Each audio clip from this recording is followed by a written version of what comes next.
37 minutos, tenemos en línea a Reinaldo Villalba, es el abogado de Iván Cepeda, quien además tendrá que dar su testimonio también en el caso que se le sigue al senador Álvaro Uribe Vélez y al representante Álvaro Prada. Antes, un dato sobre la carta de renuncia del senador Álvaro Uribe a su curul. Hay expectativa porque no se había radicado hasta ayer en el Congreso de la República y parece que la carta sigue sin radicarse, pero que ya está. Sí, Yolanda, dos fuentes nos confirman, una de ellas relacionada a la presidencia del Senado de la República, que es a donde se debería radicar la carta, que la carta existe, que está firmada, pero que todavía no se ha llevado formalmente a la mesa directiva del Senado de la República. Sin que eso ocurra, por supuesto, el Senado no puede entrar a deliberar. Por eso, como habíamos dicho, seguramente esta discusión tendrá lugar la semana entrante cuando vuelvan las reuniones del Senado de la República. Es la plenaria del Senado la que tendrá que evaluar, digamos, las condiciones de la carta de renuncia y decidir si la acepta o no. Carta existe, pero todavía formalmente lo que nos dicen no está radicada. No se ha radicado. Son las 8 de la mañana, 38 minutos y saludamos al abogado Reinaldo Villalba, apoderado de Iván Cepeda. Hay que recordar que todo este caso de indagatoria al senador Álvaro Uribe Vélez y al representante Prada viene en su origen de una investigación a Iván Cepeda que terminó archivándose, cerrándose y luego se hace apertura a la otra investigación. Abogado Reinaldo Villalba, buenos días. Buenos días a usted, Yolanda, y a toda su audiencia y demás miembros de la mesa. Gracias. Entendemos que aparece usted en la lista de testigos que cita la Corte también, no solamente como apoderado de Iván Cepeda, que se hace parte civil en este proceso, sino que también tendrá que dar su testimonio. Mire, me estoy enterando que también estoy entre los nombres de que la Corte llama a rendir testimonio, pero por supuesto que estoy en la absoluta disposición de acudir al llamado. Bueno, estamos pendientes aquí porque ahora que usted me dice eso, yo empiezo a dudar si le di la lista bien y la vamos a leer en detalle. Pero ¿por qué le preguntaba yo? Porque usted tiene información que cita la Corte sobre lo que habría dicho el testigo Monsalva. ¿Qué fue lo que le dijo él?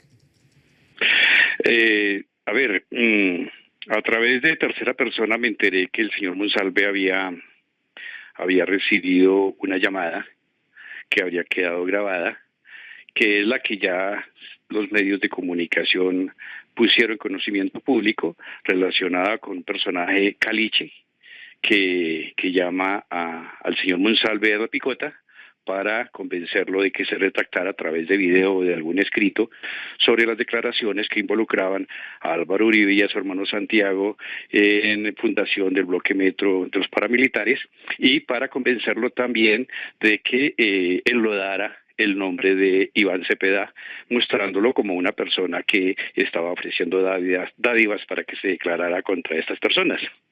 Eso es todo, y cuando yo me entero, entonces lo que hago es poner en conocimiento de la Corte Suprema de Justicia esa situación, mediante un memorial y con copia de esa grabación.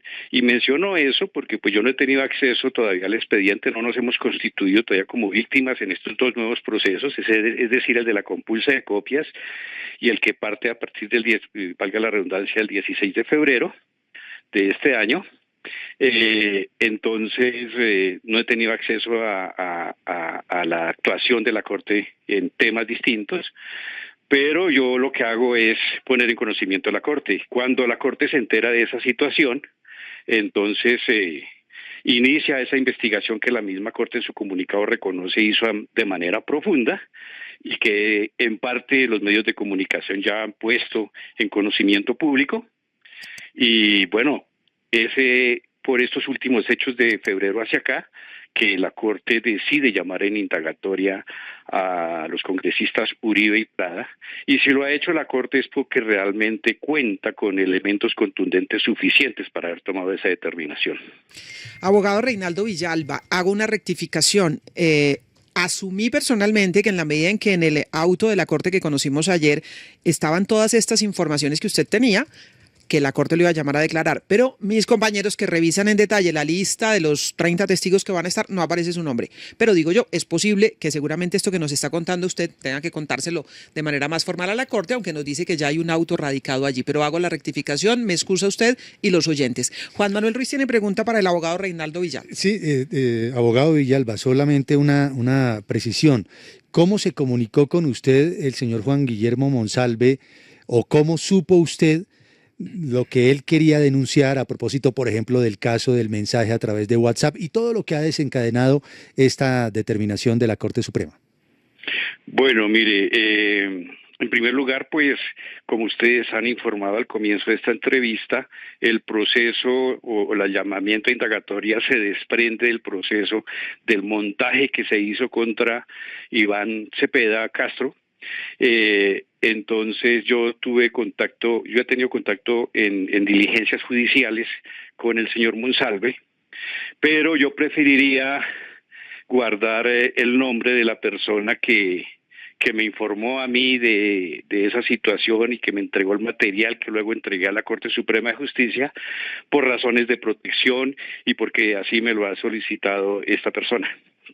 Lamento esa situación, pero ustedes entenderán que uno tiene que obrar con muchísima responsabilidad, más con todos los antecedentes de acoso a testigos. Incluso ustedes saben que uno de los testigos fue asesinado en Bello, el señor Carlos Areiza.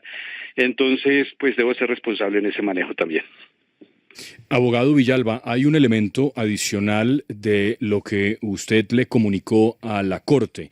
Tiene que ver no solamente con el WhatsApp, el contenido del WhatsApp al que hacía referencia Juan Manuel, sino también, según entendemos, un mensaje de voz que le envía el representante, bueno, alguien de apellido Prada, que la Corte parece suponer que es el representante Prada, al testigo Monsalve. Básicamente diciéndole que por favor tramite con él un video para que se retracte de sus testimonios y que culpen a su defendido, es decir, al senador Cepeda. ¿Ese audio existe y lo tiene la Corte? El audio del señor Prada, quien sea ese señor Prada, diciéndole eso al señor Monsalve. Yo no sé si ese audio lo tenga la Corte. Lo que yo les puedo contar a ustedes es que el material que el espectador dice entregué a la Corte tiene un audio y es la voz de una persona que se hace conocer en el audio como Caliche y es la persona que menciona al señor Prada y dice esta persona que Prada tiene contacto directo con el ex y que es a través de él que está hablando para buscar la retractación mediante auto o algún escrito del preso y ofrece la visita a la cárcel para esos efectos.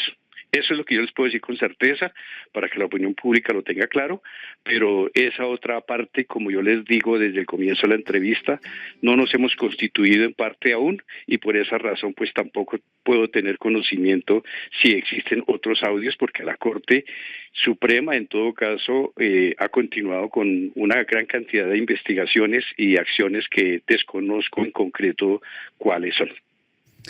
Abogado, ¿en qué momento van a hacer ese proceso para convertirse en parte civil? Así lo anunció el senador Iván Cepeda aquí precisamente en RCN Radio. Es decir, ¿qué trámite hay que hacer en ese proceso?